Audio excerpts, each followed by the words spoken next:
Good afternoon. Welcome to the Midday Mull for Thursday the 30th of May. With Robert Murray McShane we've begun reading the Revelation to John, and in the first chapter and 9th verse John writes, "I, John, your brother and companion in the suffering and kingdom and patient endurance that are ours in Jesus, was on the island of Patmos because of the word of God and the testimony of Jesus."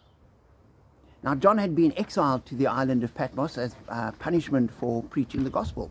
So in terms of his experience, that was very much the truth, that he was enduring what he had to go through because of the word of God and the testimony of Jesus. That's what got him into trouble.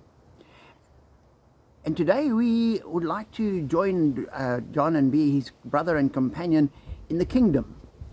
I'm not sure that many of us want to be John's companion and brother in the suffering and patient endurance, which is part of what he was experiencing. And these days, fortunately, in our part of the world, that's not so much of an issue.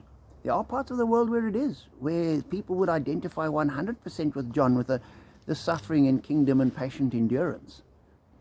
And as society changes and we drift further and further from the gospel, we are likely to find that the same may be true for us as well. And we just pray, God, give us the strength, give us that passion for you and for your word and your gospel that will help us to endure. Because we're not called to endure something just arbitrary. We're called to have a passion and a love and a desire and a closeness to God that makes it all worthwhile. And we see that in John's experience. So as Christians, be encouraged when you're maligned, when you're sidelined, when people might speak behind your back and say things that are uncomplimentary, because we're far away from the suffering and patient endurance that John had to endure.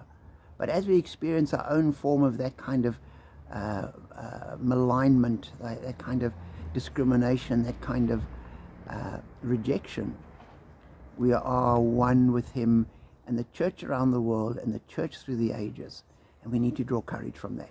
So be encouraged to stand firm for the gospel, to not be contentious, but to be firm and to be clear what we believe and stand for what we believe, and be prepared to join John and the rest of the church through the ages and around the world in the suffering and kingdom and patient endurance that are ours in Jesus. Be challenged, be encouraged, be blessed.